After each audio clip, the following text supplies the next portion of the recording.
క్రైస్తవులు చాలా మంది వేదనకరమైనటువంటి పరిస్థితుల్లో జీవిస్తూ ఉన్నారు. దేవుని యొక్క కనుదృష్టి, దేవుని యొక్క ఆలోచన, దేవుని యొక్క చిత్తం, దేవుని యొక్క ప్రణాళిక అనేది ప్రతి మనిషి మీద దేవుని ఉన్నతమైన కృప ఉన్నది. ఆమేన్. ఆయన కృప లేని మనం బ్రతకలేము. ఆయన చిత్తం లేని మనం ఏమి చేయలేము. ఆయన ఉన్నతమైన ఉద్దేశాన్ని బట్టి, ఆయన ఉన్నతమైనటువంటి తలంపును బట్టి మనలను మన జీవితాల్లో దేవుడు కలగజేస్తున్నటువంటి శ్రేయస్కరమైనటువంటి అనుభవం అనేది చాలా ప్రాముఖ్యం.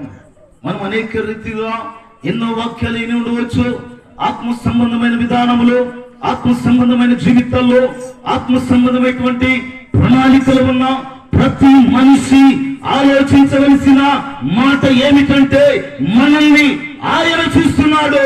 ఆయన చూసే దేవుడు. చప్పులు కొట్టి దేవుని స్తోత్రం చెప్పండి.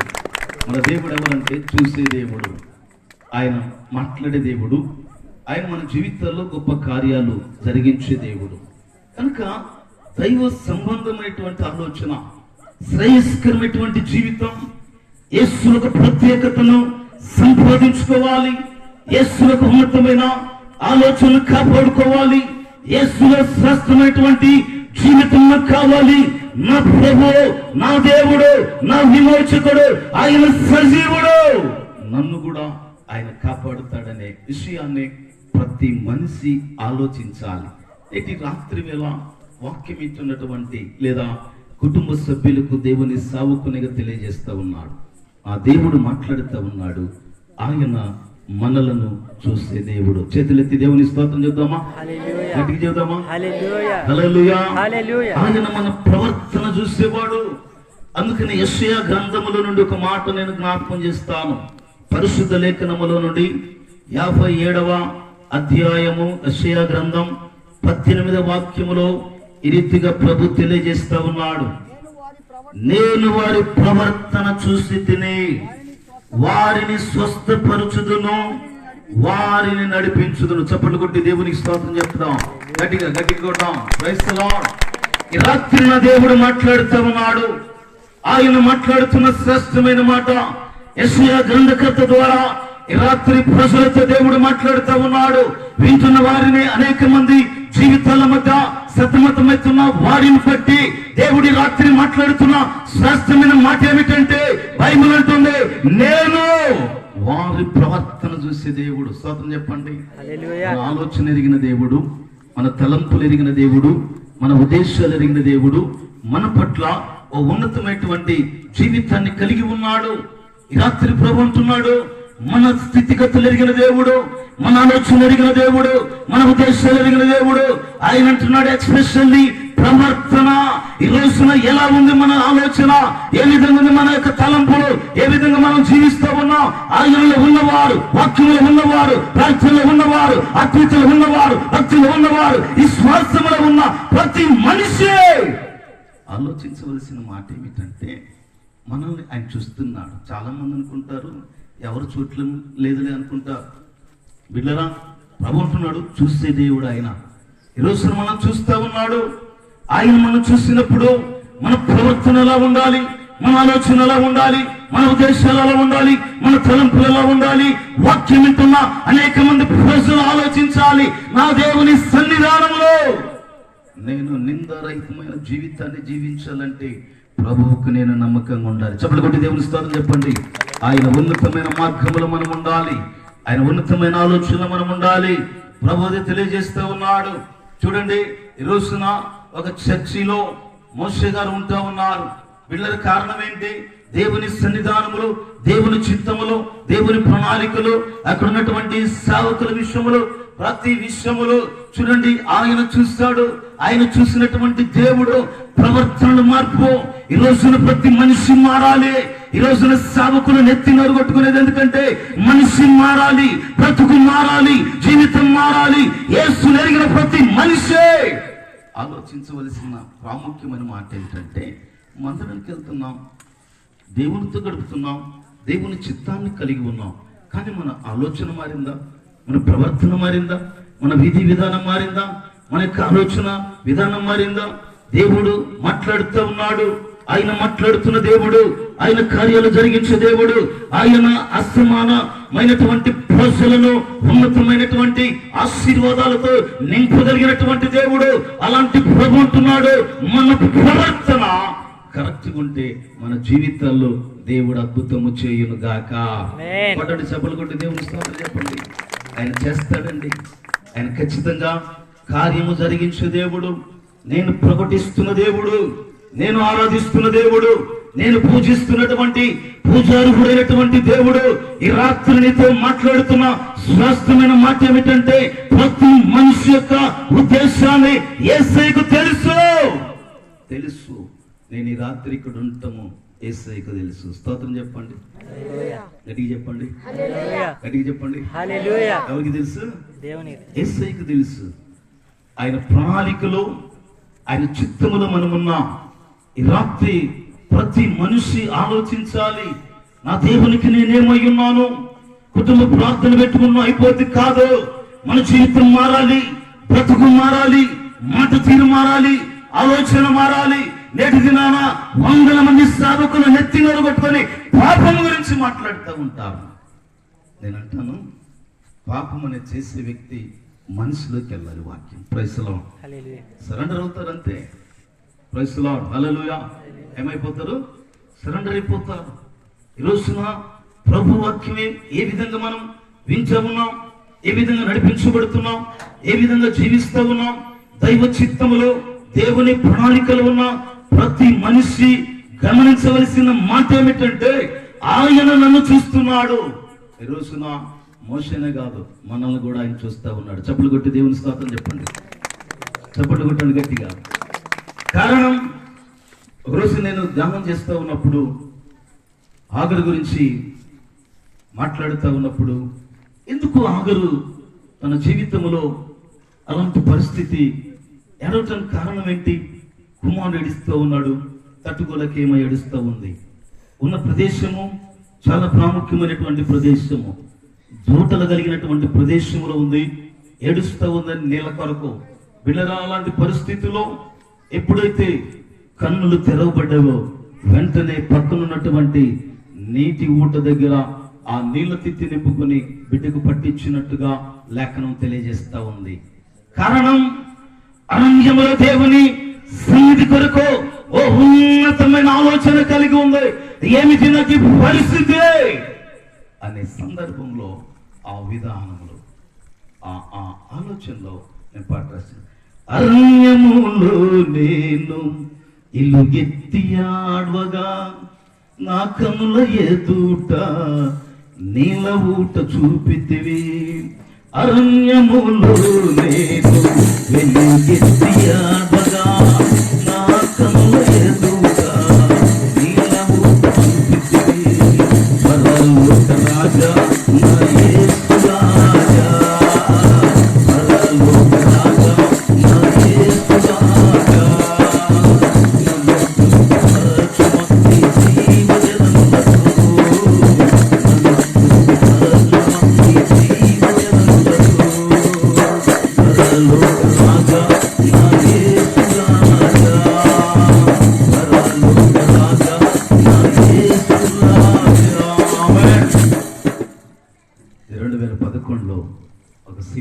ఆవిష్కరణ జరిగింది.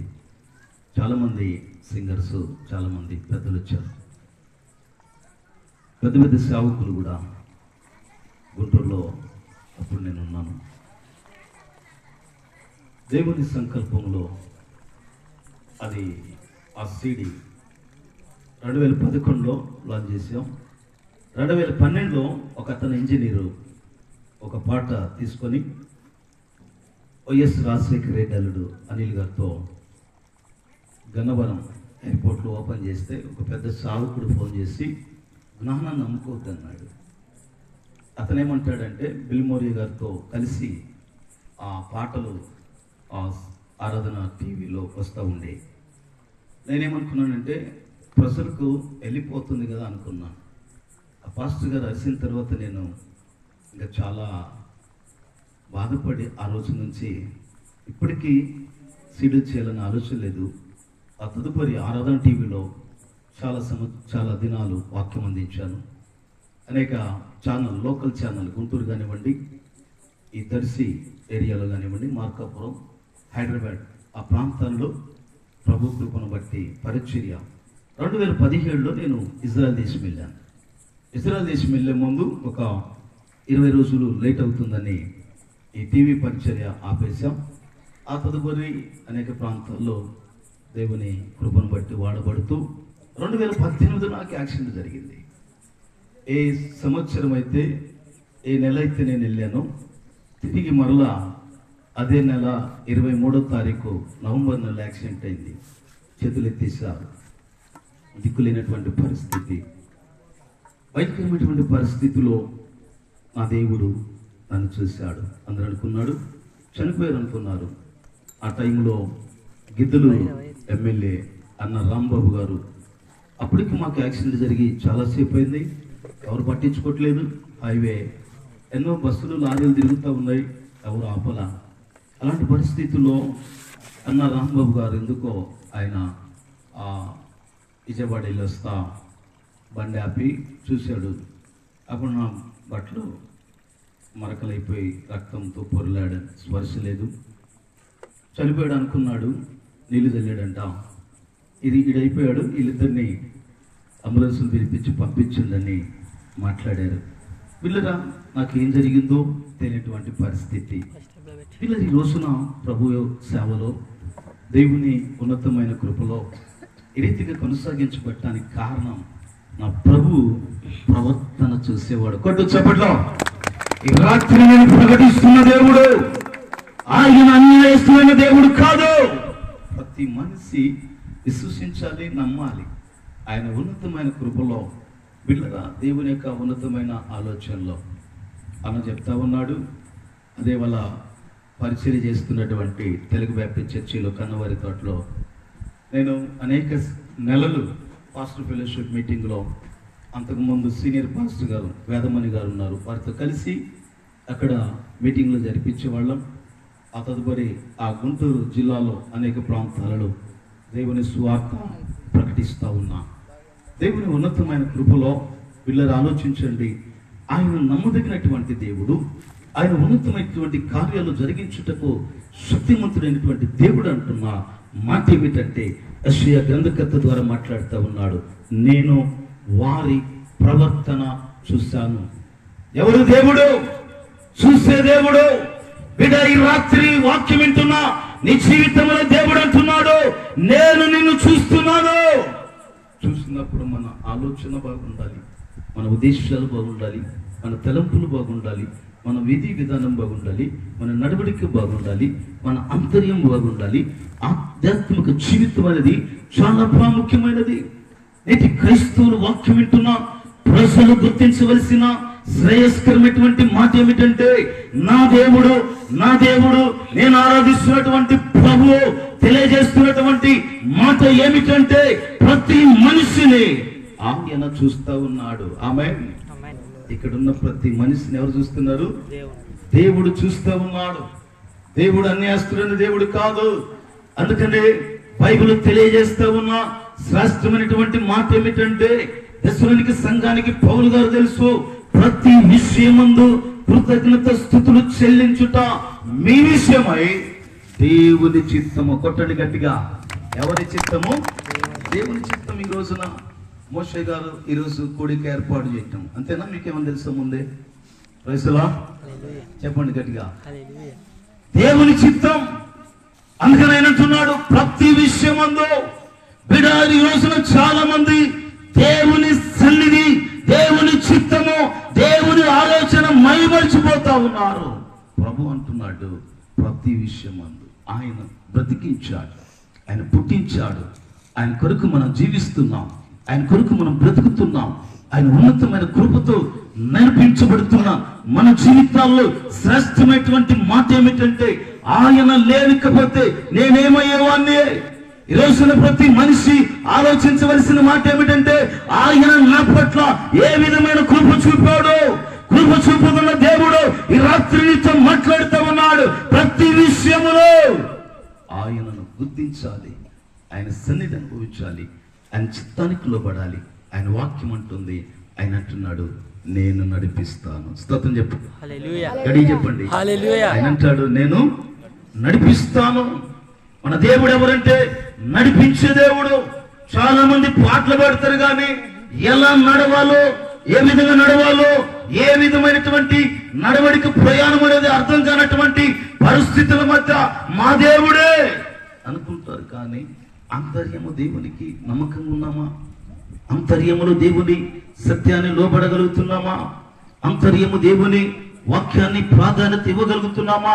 దైవ చిత్త ప్రకారము దేవుని చిత్తములు ఉన్న ప్రతి మనిషి ఆలోచించవలసిన మాట ఏమిటంటే, ఆయన ఎరిగిన ప్రతి మనిషి, ఆయన చిత్తములున్న ప్రతి మనిషి గుర్తించుకోవలసిన మాట ఇక్కడ వాక్యం అంటుంది, బైబిల్ తెలియజేస్తూ ఉంది. ఈ రోజున దేవుడు మాట్లాడుతున్న మాట ఏమిటంటే, వారిని స్వస్థపరచుదును. నా దేవుడు మాట్లాడుతూ ఉన్నాడు. మన దేవుడు స్వస్థపరిచే దేవుడు. ఎంత బలహీనతలో ఉన్నా, సమస్యలో ఉన్నా స్వస్థత కలగజేసే దేవుడు. బిడ్డ, ఈరోజు నేను ఇక నిలబడ్డానంటే ఇది దేవుని సంకల్పం. చాలామంది డాక్టర్లు నా సర్జరీ ఇంచుమించు 7 సార్లు తొడభాగం జరిగింది. సర్జరీ లక్షల రూపాయలు ఖర్చు పెట్టాం. చాలామంది అన్నారు కాలు తీసేయాల్సి వచ్చింది అన్నారు. ప్రతిసారి నేను థియేటర్కి వెళ్ళినప్పుడు కళ్ళు మూసుకొని ప్రభువుకి అప్పగించుకునేవాడిని. నా దేవుడు స్వస్థపరుస్తాడు. 100 మంది సేవకులు వచ్చేవాళ్ళు. స్తోత్రం చెప్పండి, గడి చెప్పండి. 100 మంది విశ్వాసులు కాదండి, సేవకులు వచ్చేవాళ్ళు అండి. ఆయా ప్రాంతాల నుండి ఎక్కడి నుండి వచ్చేవాళ్ళు తెలియనటువంటి సేవకులు కూడా తమిళనాడు నుండి వచ్చి వాళ్ళ భాష కూడా తెలియదు నాకు. సో కారణం ఏంటంటే, నా దేవుడు తెలియజేస్తా ఉన్నాడు, మన జీవితాల్లో ప్రభు మీద ఆధారపడినప్పుడు, ప్రభు మీద నమ్మకంగా ఉన్నప్పుడు, ప్రభు మీద యథార్థంగా మనము ఆయన తట్టు తిరిగినప్పుడు ఆయన అంటున్నాడు స్వస్థపరిచే దేవుడు. ఈ రాత్రి దేవుడు ప్రకటిస్తున్న వాక్యం ఏమిటంటే, నా దేవుడు స్వస్థపరుస్తాడు.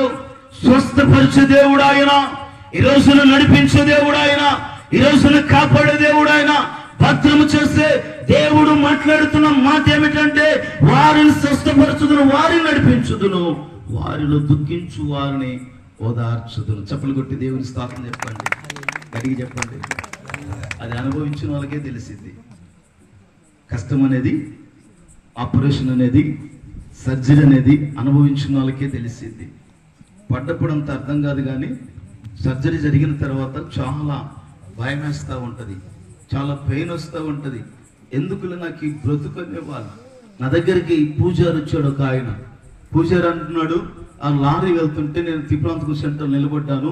ఆ టైర్ కింద లారీ ఆ ఇటుకరాయి దగ్గర నాకు మోకాలు కింద భాగం తగిలింది. ఆ నొప్పికి తట్టుకోలేక ప్లగ్గులు ఏలిపెట్టి చనిపోదాం అనుకున్నాడంట.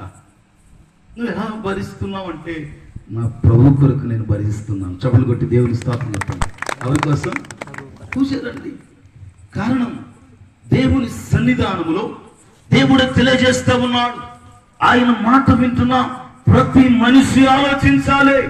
ప్రతి మనిషి జీవితంలో ఓ శ్రేష్టమైనటువంటి ఆలోచన ఏంటంటే, సహోదరుడు చెప్తా ఉన్నాడు, చిలుకలూరుపేటలో ఉన్నప్పుడు అంట బండి మీద వెళ్తూ ఉన్నారు, టైర్ స్లిప్ అయి పడిపోవటం. చూడండి, గమనించండి. ప్రభు తన ఉన్నతమైనటువంటి కృప ఏమిటి? అలాంటి పరిస్థితులు ఎవరు ఓదార్స్తారు? దేవుడు ఓదార్చేవాడు. బైబిల్ తెలియజేస్తే ఉన్న మాట ఏమిటంటే, వారిలో దుఃఖించువారే ఓదార్చే దేవుడు. ఈ రాత్రి నా దేవుడు అంటున్నాడు, అసమాధానం ఉన్నావా? సమాధానం లేదా? చితికిపోయిందా బాడీ? ఈ రోజు నేను పక్షాన నా దేవుడు తెలియజేస్తున్నా మాట ఏమిటంటే, ఓదార్చే దేవుడు నా దేవుడు. స్తోత్రం చెప్పండి. ఎవరంట? ఓదార్చేవాడు. బంధువులు విడిచిపెట్టవచ్చు, రక్త సంబంధికులు విడిచిపెట్టవచ్చు, అందరూ విడిచిపెట్టినా చాలా మంది పాడుతూ ఉంటారు, అందరూ నన్ను విడిచిన నీవు నన్ను విడవను అంటాం, పాడుతాం. కానీ రియల్గా మన జీవితంలో ప్రారంభమైనప్పుడు ఎలా ఉంటుంది? ఆ ఫీలింగ్ ఎలా ఉంటుంది? ఆ విధానం ఎలా ఉంటుంది? ఆలోచన ఎలా ఉంటుంది? ఆ ఉద్దేశం ఎలా ఉంటుంది? నేటి క్రైస్తవులు ఆలోచించవలసిన మాట ఏమిటంటే, దుఃఖములో ఉన్న ప్రతి మనిషిని ఆయన అంటున్నాడు ఓదార్చే దేవుడు. నా దేవుడు మాట్లాడుతూ ఉన్నాడు, ఆత్మ విషయమై దీనులైన వారు ధన్యులు, వారి యొక్క జీవితంలో దేవుని యొక్క కార్యాన్ని చూస్తారు. ఆత్మ విషయంలో దీనత్వం కలిగి ఉండాలి, దైవికమైన ఆలోచన ఉండాలి, శ్రేష్టమైనటువంటి జీవితం కలిగి ఉండాలి, శ్రేష్టమైన కృప కలిగి ఉండాలి, శ్రేష్టమైన ఆలోచన కలిగి ఉండాలి. ఈ రాత్రి దేవుడు అంటున్నాడు, ఏ మనిషి అయితే దుఃఖంలో ఉంటారో వారిని ఓదార్చే దేవుడు నా దేవుడు. ఆమేన్. కనుక ఈ రాత్రి ప్రభు వాక్యం తెలియజేస్తా ఉంది. కుటుంబ పక్షాన దేవుని సావుకునిగా తెలియజేస్తా ఉన్నాను. మనల్ని ఎవరు ఆదరించకపోయినా మన ప్రభువే మనల్ని ఆదరించేవాడు, మన ప్రభువే మనల్ని ధైర్యపరిచేవాడు, కృంగబడినటువంటి మన జీవితాల్లో నెమ్మది కలగజేసేవాడు, కృప చూపేవాడు, ఆ ఉన్నతమైన ఆలోచన నడిపించేవాడు.